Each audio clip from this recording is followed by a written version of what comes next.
Hello and welcome to CherrySTEM 2.0. Welcome everybody to Introduction to Autism. I will give you guys a minute or two to get in here into our live show. Do all sorts of sharing on the social media. Make sure you spread the word. Go to my Twitter and retweet the link and such. And what we're talking about today is, well, autism. We're giving a bit of an introduction since it's one of the most sought after and long-awaited topics here on CherrySTEM. And we actually have a resident autist here with us as a guest, not to mention that both Richard Rall and I are somewhat on the spectrum as well.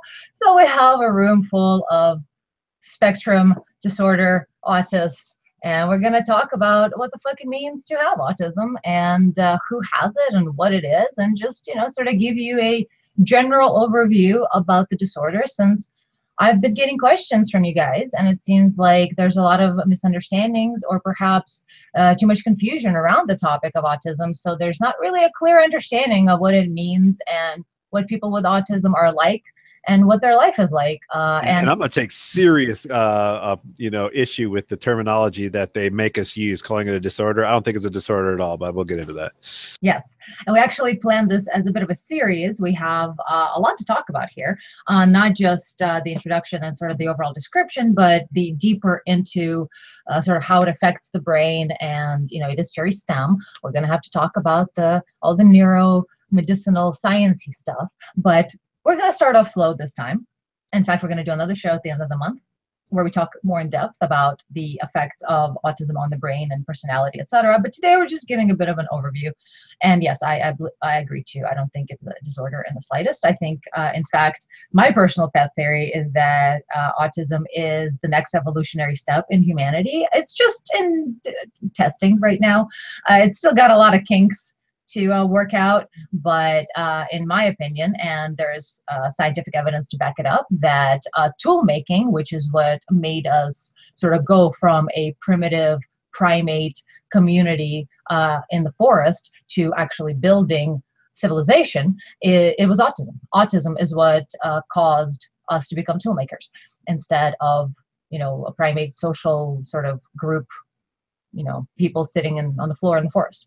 So we'll get to that later though. So let's start, you know, slowly. I won't just toss you guys in the deep end just yet.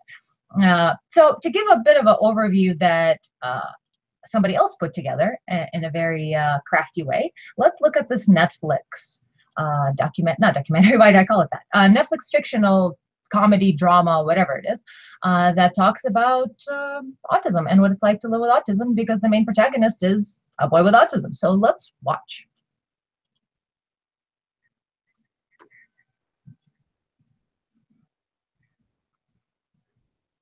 I don't hear anything. Doesn't seem to be coming through, but maybe it's broadcast. Yep, same. All right. Well, that's a problem, because if nobody can hear it, let's check the broadcast. Hold on.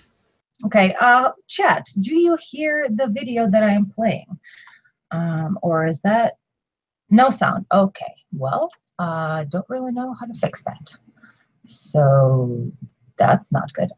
Wait a minute. Is it because I'm wearing headphones? Maybe it is. Let me unplug the headphones and see if I can do something about that. This is the first time doing a CherrySTEM on this channel, so pardon me for having problems. While you burst into flames? Oh, no.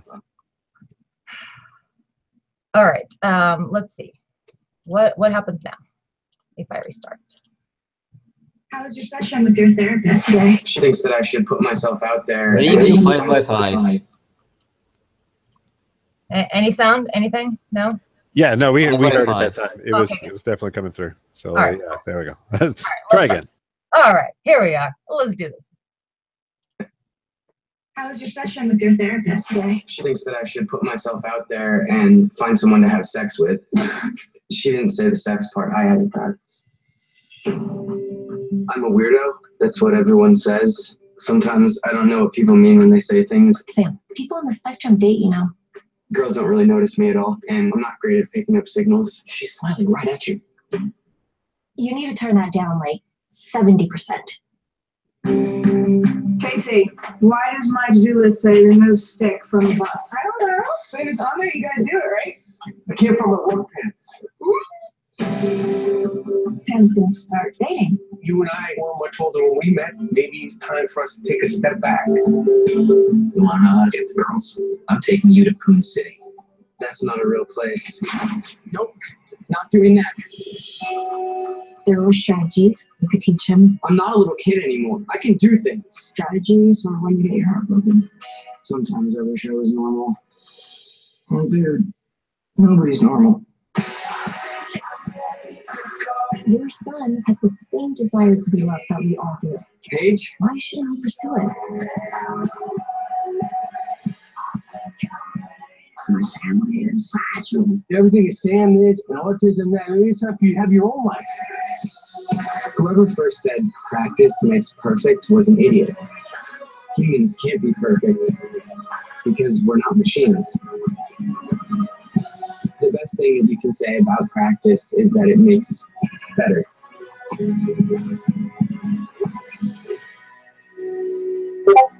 At some point, I really, really hope that I get to see boobs.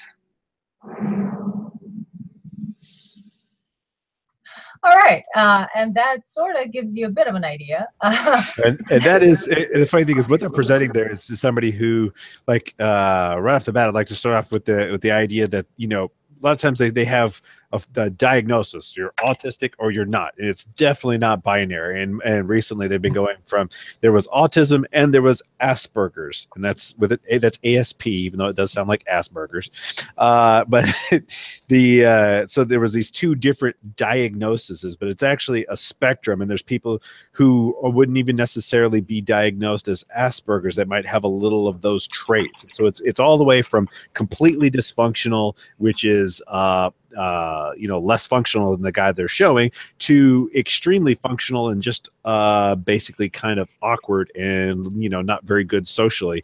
You know, there's a huge spectrum, and it's not just one thing, and they don't even call it just one thing anymore. So whenever talking about autism, that's one of the first things that we kind of have to clear up, is that, you know, specifically in this guy's case, when I was reading, they would have probably still categorized him as extremely Asperger's, because they apparently some of them had kind of a dividing line on how functional you were academically. If you were capable of, you know, normal learning for the most part, and just were extremely bad socially, then they might have called you Asperger's. But even that, when they were trying to divide the two, they were having a hard time coming up with any good criteria, whereas other people, because of the extremity of his social difficulties, they might have still diagnosed him with autism. So the fact that it's now a spectrum instead, and there's lots of various symptoms, and, you know, you might have various levels of these certain symptoms, it's become a little clearer that it's not just this one thing. It's you know, it's multiple symptoms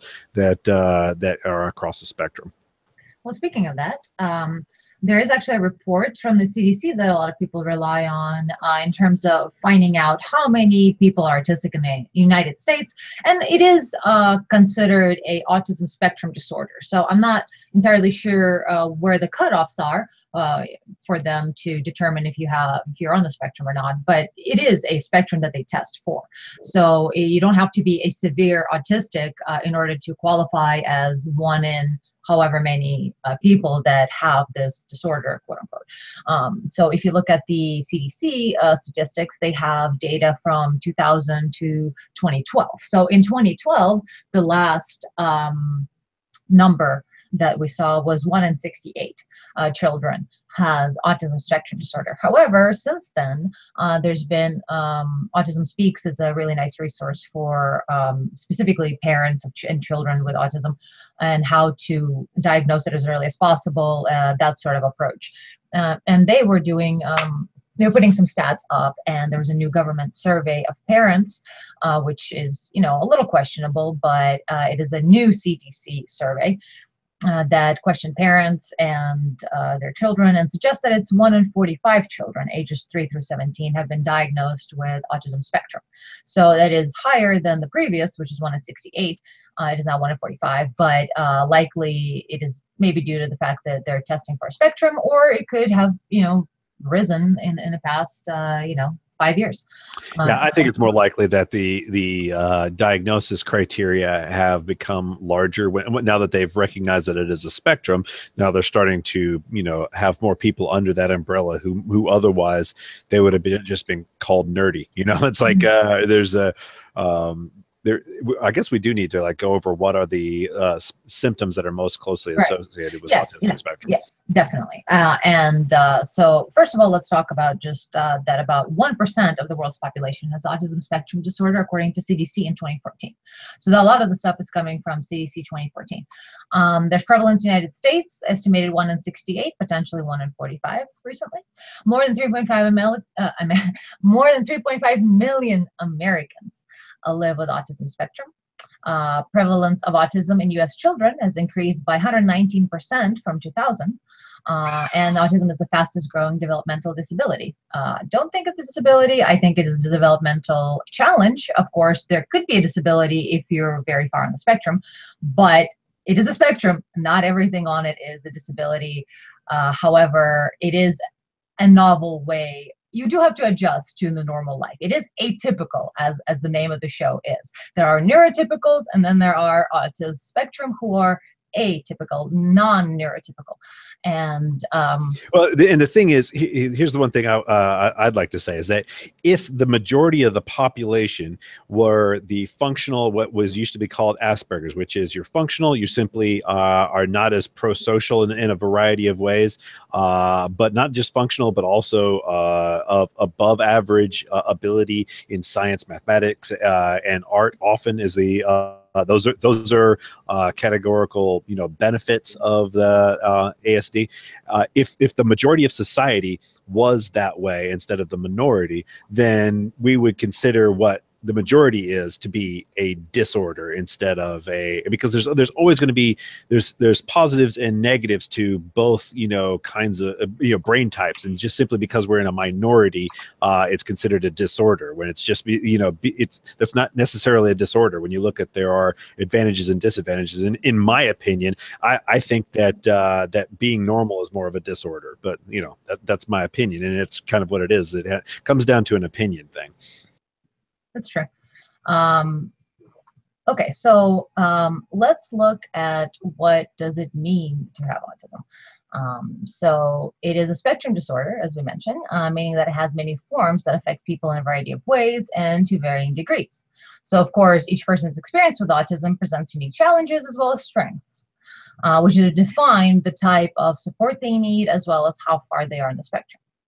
And there is a lot of information about how autism relates with epilepsy, with GI disorders, with disrupted sleep, with mental health, and even premature death. However, it doesn't really cover what the experience is like to be autistic. So we know, for instance, beyond doubt, that for many people, autism is a whole body disorder. It is frequent comorbidity with seizures, GI disorders, sleep disturbance, eating and feeding challenges, attention deficit and hyperactivity disorder, anxiety, depression, schizophrenia, and bipolar disorder. So these issues can occur, of course, reduce the lifespan and such. And so and those are, of course, at the extreme, because a lot of times what we're talking about is the extremity. And so, yes, there's definitely an extremity version of autism that is very debilitating and very difficult for the individuals that have it. There's no doubt of that. Right. And however, if you're more on the Asperger's side, you will not have necessarily seizures or learning deficits, not really. However, you will have issues with socialization, where, for instance, women who have Asperger's are very quote unquote inappropriately sexual. So they will have a higher sex drive. They may be doing things in public that are inappropriate, such quote unquote inappropriate. So not like the norm.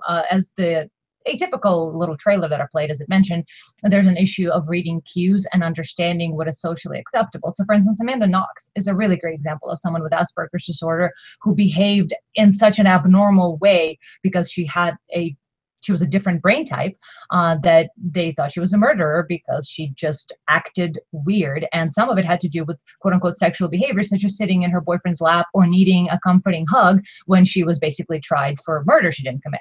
But they saw those symptoms or those signs as, someone who just is aloof and doesn't care. And it's like, no, you have to understand that people with autism spectrum have their different understanding of social cues. They do not understand what is expected of them quite like typical people do. Yeah, expected of them by the majority, because that's what it comes down to, is a majority versus minority, because other people with that brain type can recognize, it's like, yeah, of course you'd want some comfort, and you wouldn't necessarily, you wouldn't conform to the normal set of behaviors, because normal behaviors aren't just impinging on your consciousness at all times. It's like people who are normal have these extremely strong instincts that they're going by, and we just don't tend to have those instincts.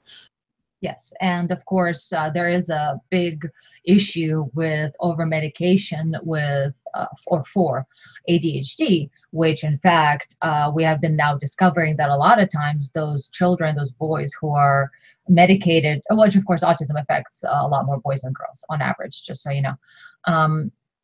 Those children that we've been seeing as having hyperactivity or attention deficit, when we examine, there's sort of been a new way of looking at it, where experts say that no, actually they are very intelligent, and the problem is they're not stimulated enough. So what is being seen as lack of attention is not because they cannot reach the understanding that is required, is because they've reached it, surpassed it, and they're looking for something else. And another, as the trailer mentioned, repetitive behaviors, obsessive preoccupation, lack of understanding of what other people are thinking or are expecting of you, is some of the cornerstones of autism spectrum. And anyone jump in anytime, or I can keep going. Well, so basically, yeah. So it comes down to all those things that all of us, for you go back 50 years and everybody just recognized that as nerdy, and that's the Asperger's end of it. Whereas when and we used to go and say, oh, okay, if a person is extremely dysfunctional, there's a problem with their ability to learn, etc., then that was autism. But a lot of times that severe autism also comes with a variety of other illnesses, like they'll have various like Fragile X syndrome, or they'll usually have some other disorders as well whenever they're extremely they have a lot of difficulties in learning, but when it's more just the difficulties in social things, then it tended to be categorized as Asperger's, even when those social difficulties could be very extreme. So one of the things that I like to point out about the Asperger's, the ASD, the spectrum, and I guess we should just start calling it the spectrum, since people kind of know what that is that it is very, very similar to sexual dimorphism, and there's a lot of people in the scientific field that are calling it either hypermasculinization, or they have a specific word for it that they like to use. Either way, it has to do with having a very male brain, a lot of masculinity features that show up in behavior, as well as interests. And so it's really kind of an overly masculine brain can have some of these benefits and deficits. And that's a lot of times they're really in the research and all of those things. People are really, really worried about the deficits, and they're really thinking about the deficits, and they're not paying attention to the benefits very much. And that there is along with there's this obsessive focus on particular subjects in a narrow field of interest. So you mean they've got hyper focus and can push something through to its very end, and they have the necessary attention span required to really root out a very complex and deep linear problem, and don't get easily distracted by various other things. Is that what you mean? And so there's this way of viewing it that they have. They're not paying attention to the fact that if you looked at the personalities of every great scientist throughout history, every one of them was Asperger's.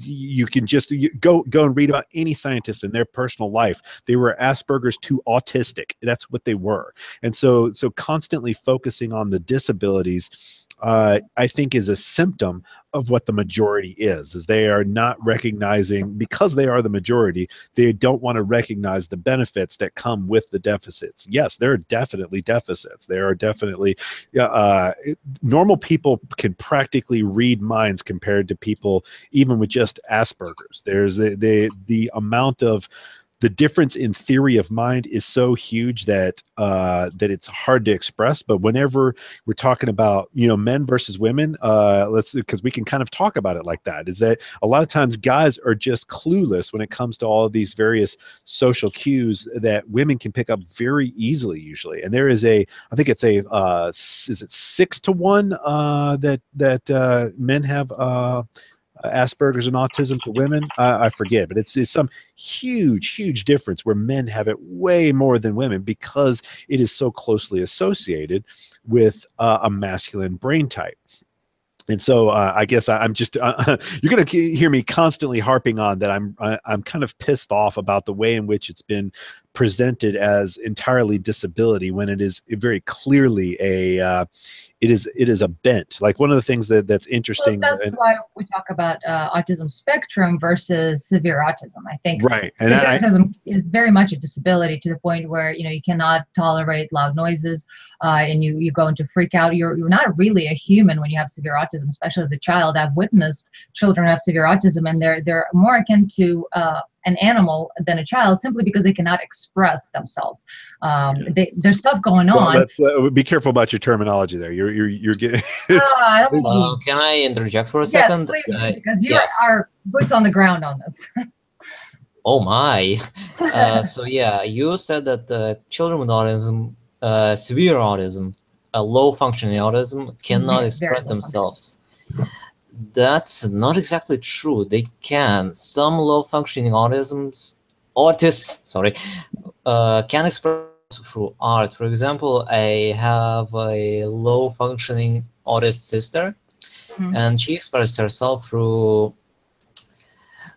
clay figurines that she creates, she draws, etc. So that's a way for her to express how she sees the world, because sometimes what she makes, it looks like complete and utter gibberish.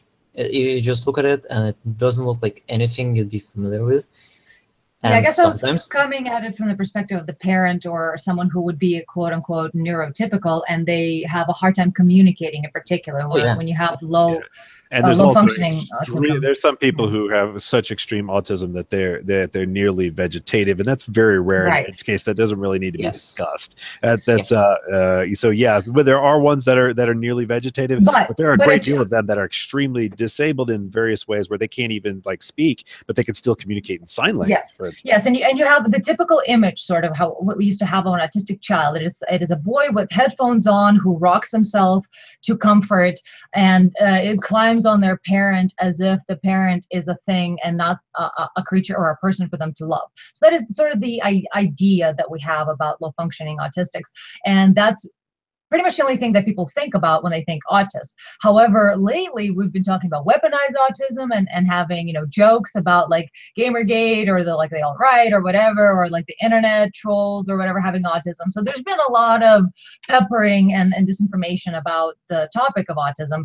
And so that's why I think it's really important to talk about the spectrum while also acknowledging that there are low functioning autistics that match up with your idea of what autism is. But there's so much more before that has to do with not basically being nerdy. Guys got to understand that being super nerdy and socially awkward, that is what autism is. Well, we have a very good example that has already occurred in this conversation. Yes, for instance, like when you were saying like to you the idea that being more animal like, that to you that's like, oh, we're all animals, and so it's we're all kind of on a spectrum. To you, animals just can't talk, right? And so to say that somebody is like an animal is not this humongous gigantic insult to you. However, to most normal people, that would be basically like saying they're worthy of being slaughtered, you shouldn't care about them, you know, that it's so not understanding that how people will interpret the words coming out of your mouth and not preparing them properly is one of the examples of how autism tends to express itself,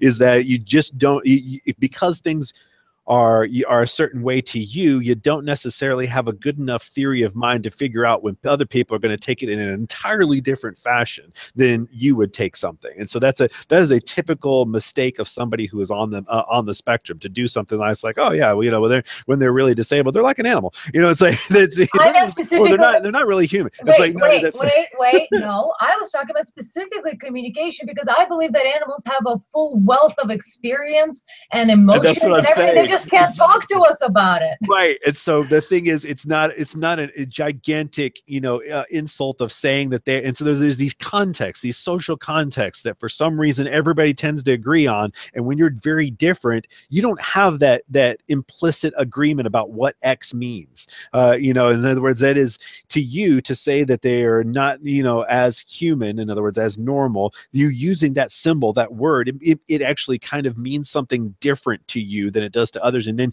without you being aware that other people would take it a different way, you'll just use it in a context which will communicate something entirely different to other people.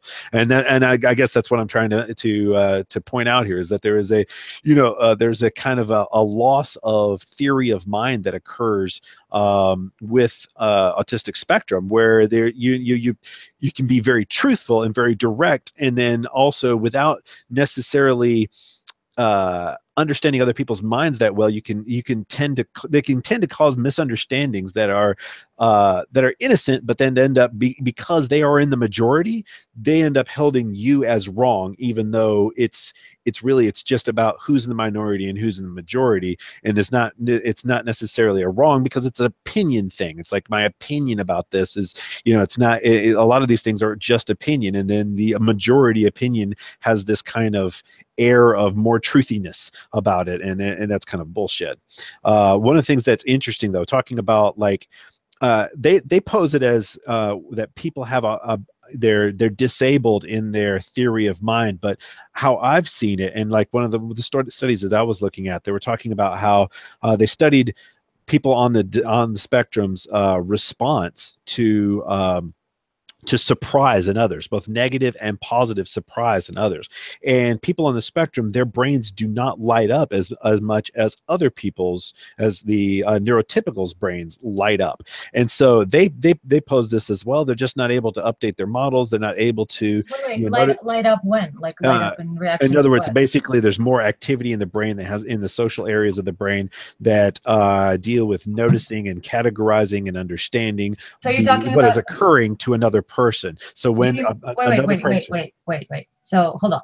You're talking about some study that has to do with positive surprise and negative surprise. So are we still talking about that, or? Yes. So a person on the spectrum is witnessing other people's surprise, and then in witnessing both positive and negative surprise. In other words, a person is like, oh my god, so just scared, versus like, oh, this is great. Both of those are both emotional things, and apparently there wasn't much of a difference between the two, so they just kind of put them together. And also I didn't so you mean the autistics cannot determine if it's a positive surprise or a negative surprise? I didn't read closely enough to determine why they were mentioning both of them. I'm simply relaying it as it was relayed to me. I see. So I'm guessing that perhaps normally there's a difference. I don't know. But the point is that they definitely do not have as strong a response to other people's surprise. Gotcha.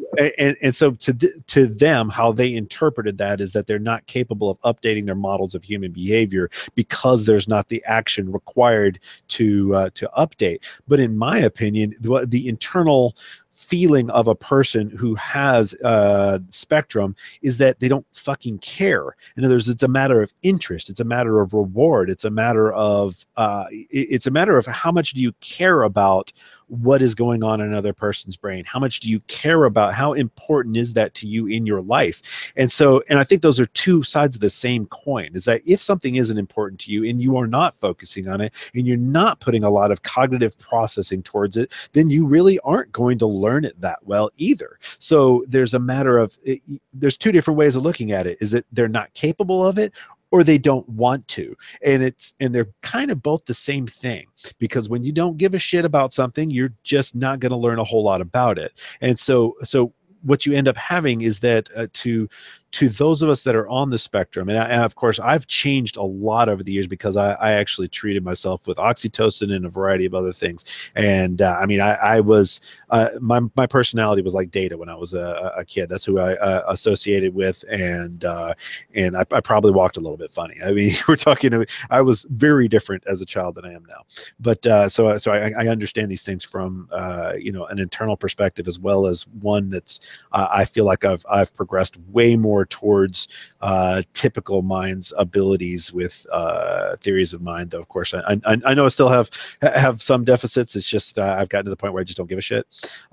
So because there is a level of when you're focused on something all the time and you really care about it a lot, and I'm talking about other people's minds, trying to figure out their minds, what it is that they're thinking. Guess what? That tends to control you. That tends to be, if that's what your mind is about determining and predicting what other people are thinking, then you care about what other people are thinking a lot more. And if you care about what other people are thinking, and that's all about what your thoughts are, then that's kind of controlling your personality and what you are and what you do, because you end up being emotionally attached to those things that you care a whole lot about. That's like I said, that's the flip side of the spectrum is that there is individuation, which allows for greater ability and capacity than perhaps the quote unquote normies. But on the other hand, when you're that much of an individual and don't really understand, not that you don't understand others, but you have to work at understanding them, that can be very alienating as well. So, I would like to ask Shmad to see if he has any sort of personal experience with having not just a low-functioning autistic sister, but perhaps being in the environment with autism, and just in general, what is the social life like and relations between normies and autists, if you have any experience with that. Yes, I do. Firstly, you mentioned the life of an autist among normies. Mm-hmm. What's that like? For me personally, it wasn't all that difficult. I just considered it being normal, the fact that I was bullied over my behaviors, so I didn't care about that much. What I could talk about more is how other autistic people that I've seen have been treated by other people. So firstly, there is obviously the prejudice over the fact that you're autistic. There's like, oh, so you're like, oh, one of them? I don't want to have anything with you. And that's obviously going to affect the child's development or the person's development. And they're going to assume that, okay, maybe I'm just not good at socializing. And that's going to obviously inspire them to not give a shit about socializing, as Rich said. Another thing that autists have a problem with is when they want to actually become a part of some group. When they do want to become a part of some group or grow a relationship with someone, unless they have some idea as to how to talk to people that are quote-unquote normies, it's going to be a living hell for them. For example, let's say an autist fancies a girl, so like, she could be, let's just say she's just a completely normal girl with completely normal girly interests, and you have an autist who has interests that are very specific. He's probably not gonna have much overlap with that girl, and he will not have any idea how to build bridges with other people because he couldn't have. He doesn't have any ideas to how to build a bridge with someone who is living in a world that's completely different to his. Not sure what else I could mention about living among normies for an autist. However, living for an autist among other autists, that's also a fun topic, because when you're an autist, it really makes it a hit or miss experience for all the parties involved, because, as I previously mentioned, very specific interests, and if an autist, again, cannot build a relationship with someone in a group, unlike normies, he is not going to be otherized. He's likely just not going to be touched by anyone because no one gives a shit about him. Yeah. Well, also, there's an interesting thing with the way that see. Okay, some of the things that are part of autism is there is a change to lots of the areas of the brain that deal with the normal behaviors. In other words, normal behaviors are instinctual. There are all these different brain structures that allow us to just do things automatically that are they're Like the amygdala. Yeah, they're kind of pre-programmed, and they're kind of generally pre-programmed. In other words, they don't determine specifics, but they do determine, kind of automatic little general things. I mean, if you think about it, it's like, why. I'm trying to pick something that is less offensive sounding, but I'm just going to go with it anyway. Is that why does a man want to stick his penis inside a vagina? Why? What is that? What is the value?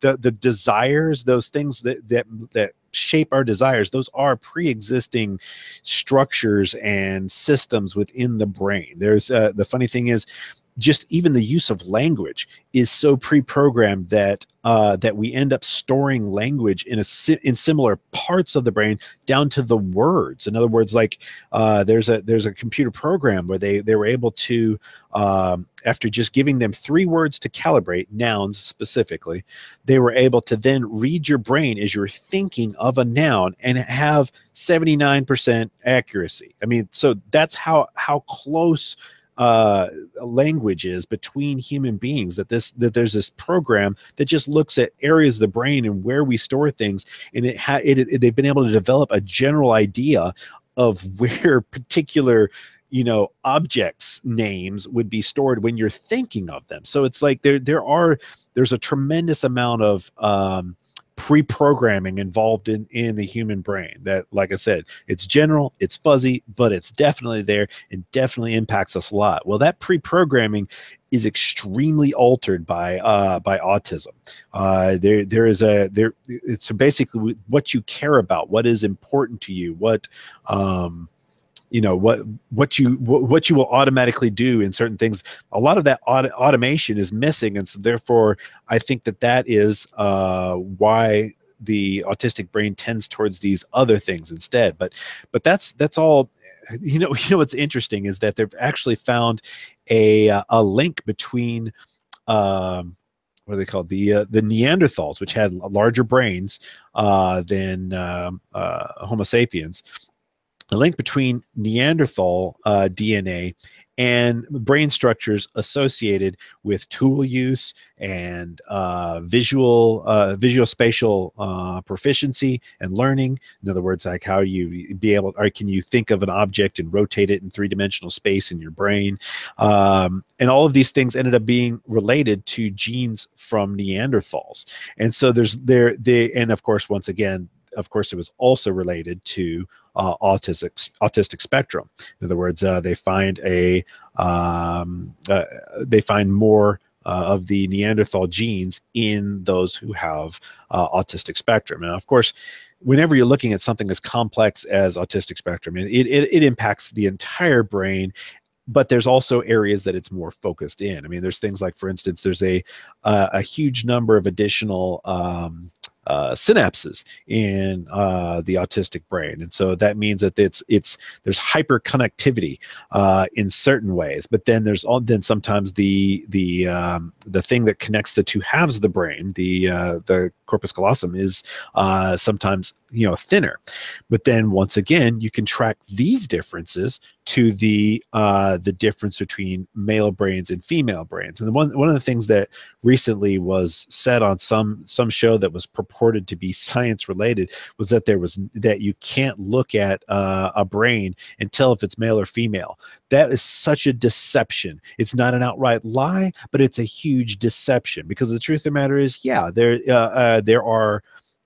is also a spectrum between male and female, and some people have more feminized looking areas of the brain even though they are male, and more masculine areas of the looking areas of the brain even though they are female. And there is a spectrum, but there is also a general rule of thumb that is very strong, that in a male brain you'll find these areas that are like this and these areas that are like that, and there is a very, very strong rule. And just because there are exceptions, that doesn't invalidate the rule, and just because there is a rule, that doesn't mean that there are no exceptions. But we need to be able to, that's one of the most common problems with having any conversation with anyone at any time. It's like throughout my life is I don't know who else has experienced this, but I figure everybody has gone through the same thing over and over, where people try to talk about the rule as if there's no exceptions, or talk about the exceptions as if the rule doesn't matter. And it's fucking annoying.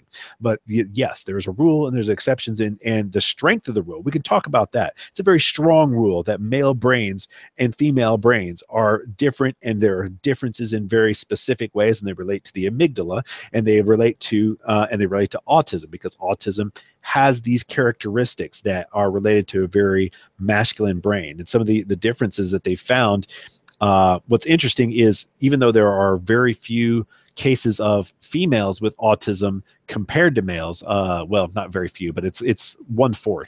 It goes between 2-to-1 and 16-to-1, so it's a very large variation there that people report as 2-to-1 men to female ratio of autism, or 60-to-1. So 16 men will have autism for 1 woman. Yeah. But either way, it's a very big difference. One of the other interesting things that they found is that when it does strike women, it tends to be more debilitating. In other words, it seems as though there is a protective effect in being female against becoming more autistic, which is, of course, just because their hormones, etc., are leading towards a more feminine brain. But then there is, once they actually are within the autistic spectrum, a lot of times it's because they have a lot of the other disabilities as well. And so to bring them fully into the autistic spectrum, they end up being more disabled in general than men at a rate of like some huge, like 6-to-1 or something like that, where the men who are still functional with autism there's a far greater number of men who are still functional with autistic spectrum as there are women. And when it strikes women, a lot of times, by the time they've got enough different genetic variations that lead them in that direction, it ends up being more dysfunctional, is the point I'm trying to make here. I don't know if I'm going over it too much. I think I know what you mean. But, we did talk about the sort of the relationship of autists to normies, and in general, the difficulty of socialization. And just kind of made me think of the fact that it is what Jumed was saying is true, that early on you will develop this pushback when you are the odd one and the weirdo, and everybody treats you like there's something wrong with you as a child, because children in particular, especially over the age of 4, before the age of 4, they're all playing together. It's great. After the age of 4, there starts to become a little more tribalistic sort of society, where those who are on the outside that are weird, they get put on the outside, and that will cause someone, especially from my personal experience, that absolutely will cause you to not give a shit about socializing. You're like, oh, okay, well, fuck all of them then. But you still have a desire to be part of a group, because we're gregarious animals as humans. We want to belong. And so once you find someone who shares your interests, and then you actually really do want to join in that group. However, there may be problems there too. And so it's like, on one hand, you don't give a fuck about it because you've been punished against it. But then whenever you do want to get into it, you once again get punished because, you haven't learned how to socialize. And if you haven't, because you didn't give a shit about it, because you got punished early on, but because of that, you don't have the skills to make inroads when you do want to. So there is definitely an element of self-education, of re-education of self, and actually doing what autists do best, doing research and learning how to be more normal, how to be more normie. That's actually something I've seen a lot of, well, not a lot, but the more higher functioning Asperger type people do. They try to learn how to talk to people. But as we're saying, if you do have that experience as a child where you've been severely pushed out of socializing, then you don't develop the tools necessary. And then the only thing you really have is social avoidance, but you do care to be part of society. And then it just becomes sort of a toxic mix at a certain point where you perhaps do have things like trolls online. Some of them may be autistic and hurt by society because of that, and they really don't have any other outlet. And what are we supposed to do? Be assholes to them to make the problem worse? Fuck no. That's where we, as, or whoever considers themselves as typical, as normal, as not having a disorder, it is up to you to be the bigger man and to show understanding and have patience with them because they have autism. And I think there's an issue of that there are a great deal of people who are on the spectrum who do not feel that they're in any way held back, and that's accurate. And I think that one of the things that people have pointed out in male and female studies is that they're talking about how telling women does impact their belief in themselves that they're going to be good at something, and the same thing is true here with all of these people who are on the spectrum. Is that a lot of times if it's not some sort of severe where they're completely disabled in a very severe manner, I think that there's a disabling that happens when you make them believe that there is something actually wrong with them instead of simply different, because it is demonstrably just something different in the vast majority of these cases, where it's simply that you are different and you happen to be in a minority, and it's not different in a bad way. And in fact,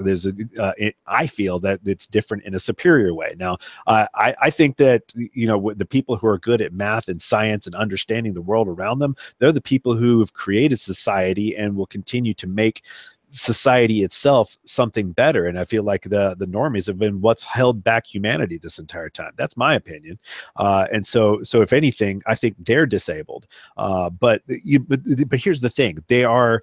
Then let's focus on, well, what is bad about autism versus what is good about them, and vice versa, because it's both true. Because I think that when it comes to socialization, being able to behave as a larger group, an interworking group, and come to consensus, and not cause war, not be sociopathic, those types of things are something that comes with the more neurotypical mindset. They are more cohesive, but that cohesiveness that is an ability to hold society together. That's how the Holocaust happened, though, when you're too cohesive.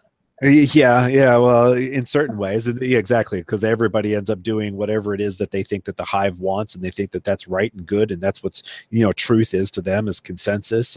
But then there's also the other aspect of that. That's also how the Holocaust happened, is that you have a few people who end up being extremely masculine, extremely which means that they're capable of thinking for themselves, but sometimes thinking for yourself can lead you in a direction that is wrong. It can lead you being very rigid-minded and obsessive over a particular thing, and really it's like, okay, I've decided that this is the problem and this is it, and I'm going to run this down, and I'm never going to give up on this one thing, and I'm just going to focus on it, and that's a good thing, and it's also a bad thing. And I think it's really important that we all start understanding that there are negatives and positives to every one of these things, and that if you really want to improve yourself, you got to focus on the negative aspects as well. Like I really think that, like, okay, so what would be the equivalent of somebody who we consider disabled autistic for normies? Because let's think of normies as also a spectrum. Well, I'd say that just above disabled normie version of autistic would be your typical bimbo kind of person, where they're just they're a dude bro or a bimbo. Yeah, exactly, dude bro, bimbo. They're just barely not completely disabled. And then there are actual diseases. It starts with a W. I forget what it's called, but it's where they're extremely gregarious. They really, really care about social cues. It's what they think has caused dogs to be different from wolves. It's an aversion of this something with a W syndrome, and humans have it. And the funny thing is that it alters all the same brain areas that autism does in the opposite fashion. And so it is like a hyper feminization of the brain down to complete dysfunctional, like where they're completely dysfunctional, and they literally have like learning disabilities and everything. So there is an opposite end of the spectrum. Yeah. And that is extreme and is disabled. It does exist there. It just, it comes down to the fact that we are a minority and they are a majority. And so they're calling our spectrum a disability and their spectrum an ability, when the truth of the matter is both of them are kind of a necessity of humanity. We need to be able to work together, but we also, you need people to work together and come to agreement, and you also need somebody to disagree. These are two things that are complete opposites that are both necessary. They're both extremely useful, and you need both of them. And I think that every one of us has that, even within ourselves. Each brain, has both of those, what are they called? Just two opposites that are working together. I'm hesitant to use the word dialectic here because a lot of people hate that. This isn't the brain show anyway. Right now we're just doing introduction anyway. So, we don't have to get too deep into the brain areas and all of that just yet anyway.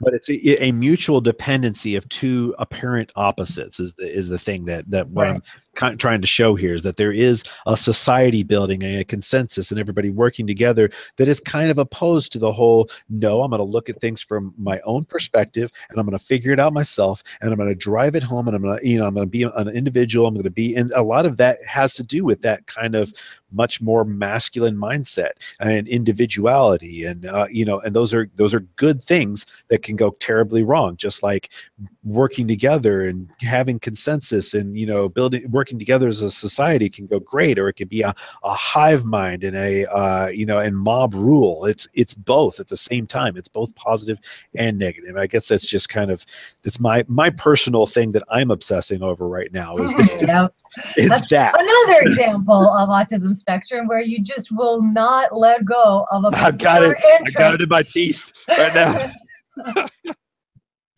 That's true, very true. But of course, there is the element of going back to sort of the human interest piece of this, and start talking about the social aspect of autism and how autistic relate to each other or normies or whatnot, how all of that works.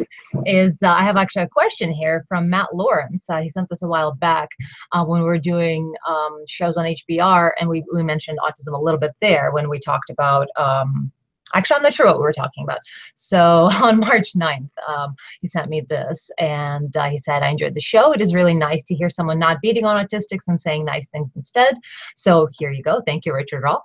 And also, I wonder how being autistic affects a person's Dunbar limit. Or do they have more or fewer closer friends? And so that's what the Dunbar limit is. It's a Dunbar number. It's a suggested cognitive limit to the number of people with whom one can maintain stable social relationships. So the question was, how does being autistic affect a person's ability to form deep, lasting relationships? Or in other words, how many people can they make this relationship with, more or fewer?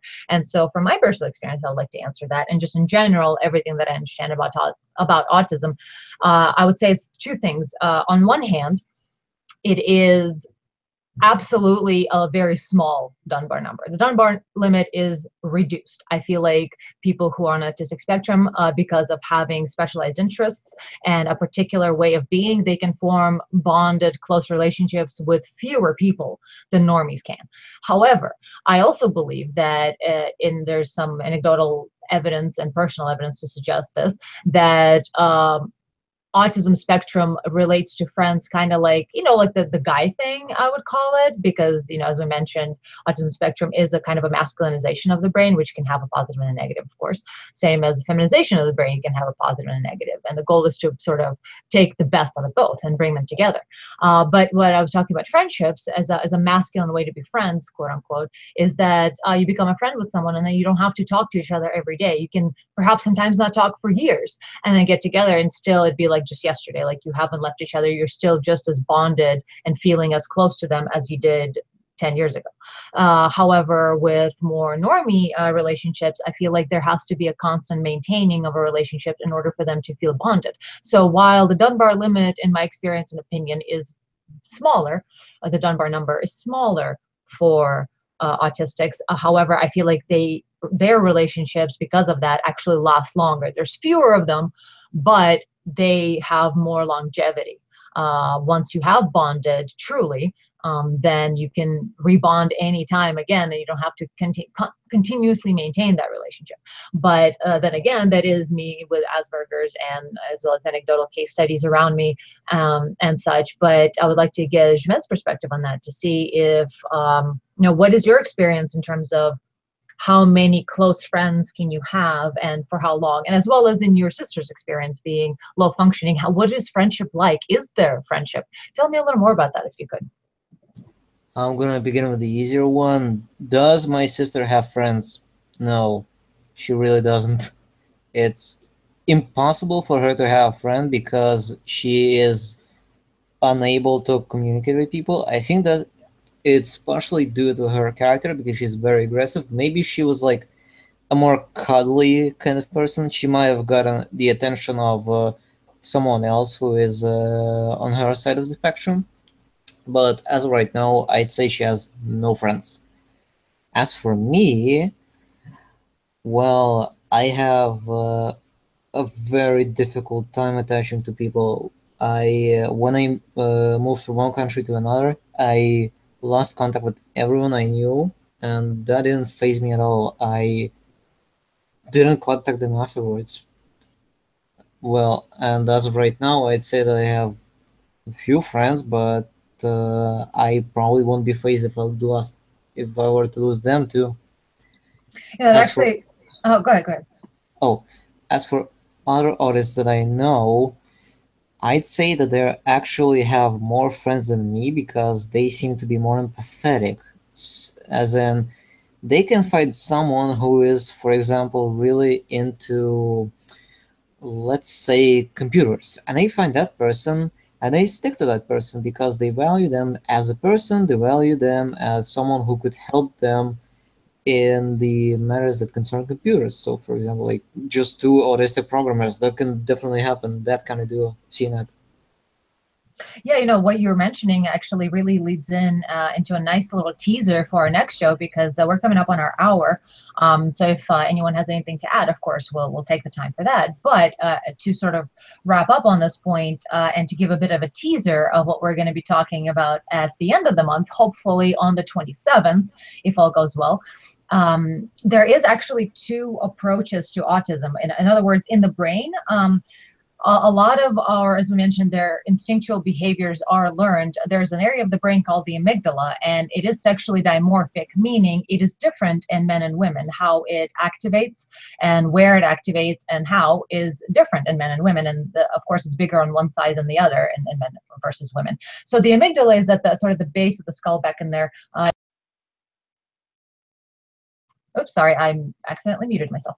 And the amygdala is an area of the brain that is responsible for fear and social learning. So for instance, children who've been abused a lot, they have a lot of a certain type of receptor on the amygdala, and there's actually things you can do in order to reduce your social fear and things like that by dealing with those receptors on the amygdala. And there's a particular way to do that, and we could talk about more on that later. But the area of that area of the brain is responsible for both fear and social learning. So it's interesting how those two go together, because as we were mentioning, that there is an element of being ostracized when you're young, and you sort of get a fearful response when dealing with humans, so you have social avoidance.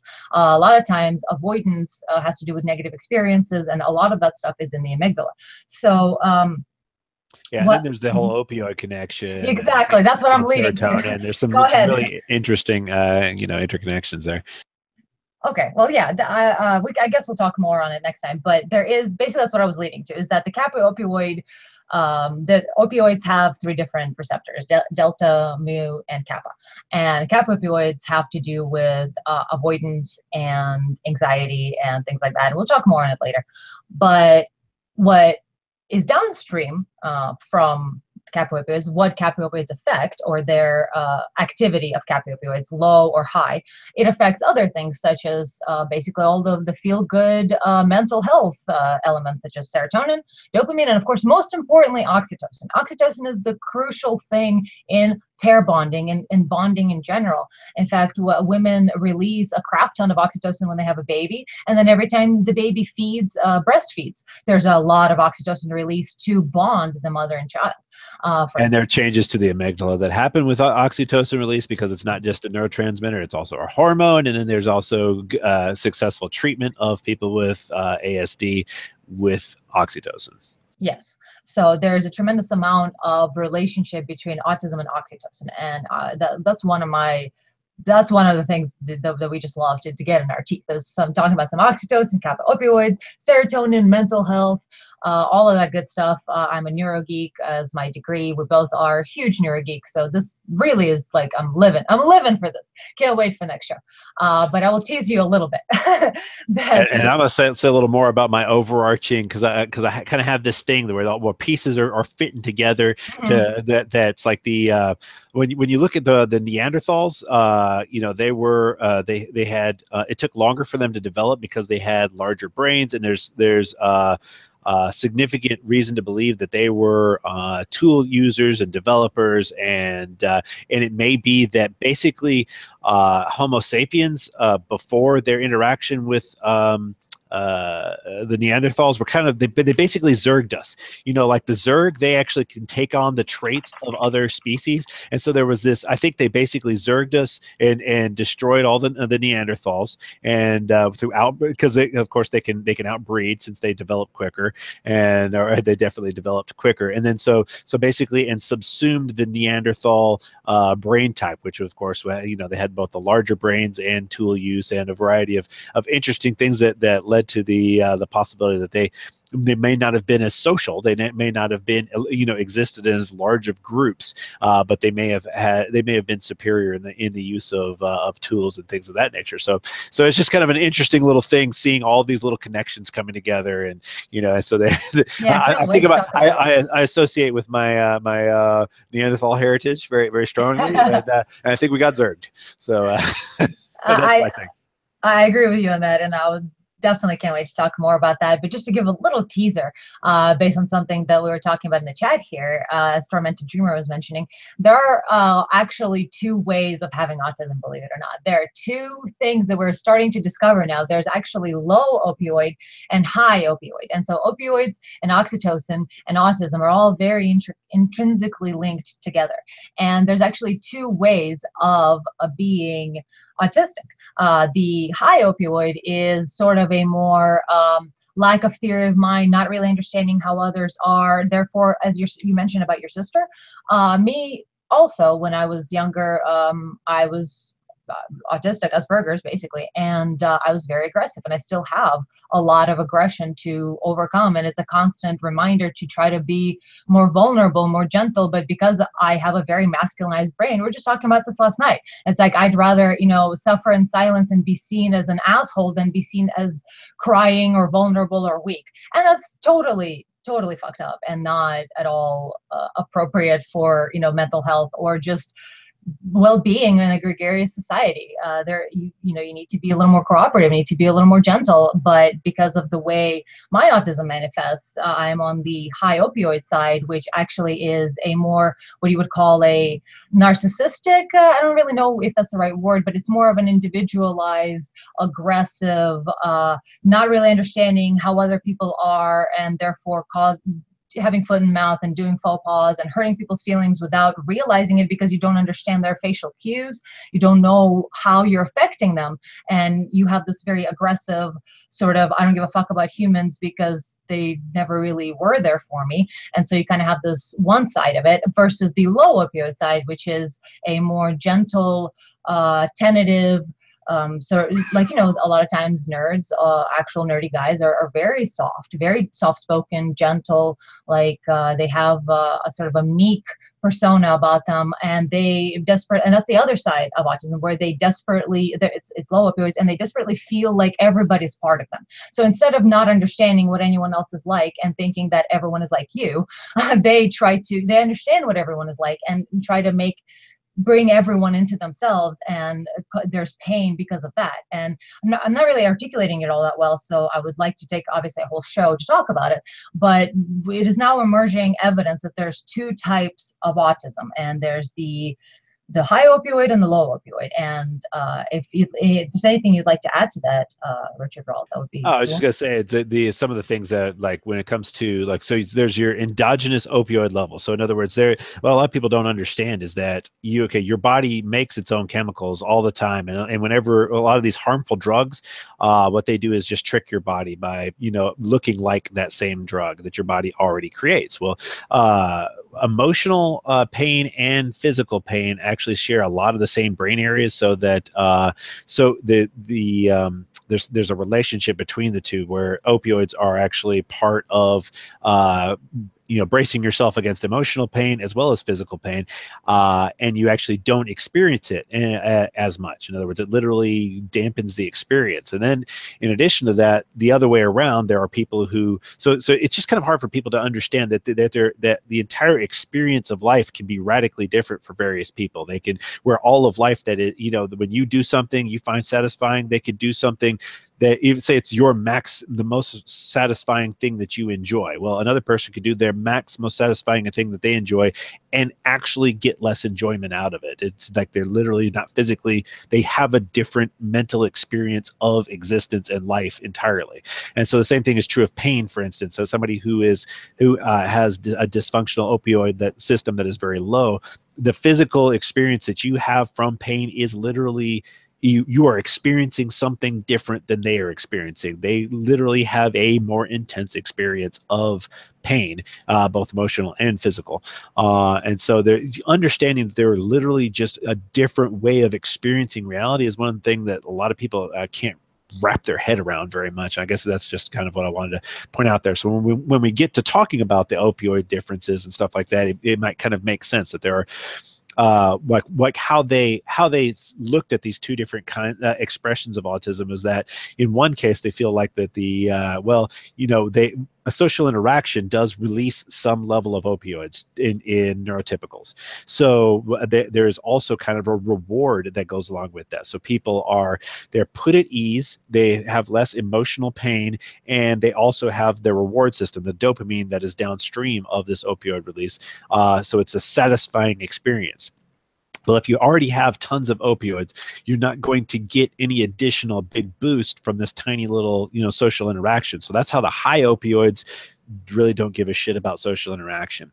But then the low opioids, they are, everything's fucking painful to them. So they're not, the amount of pain that you get from, the fear of social interaction and things like that is going to be higher than the opioid release, because they're not getting, nearly enough to make it a rewarding experience. They're not in that sweet zone that, that the normie brain has.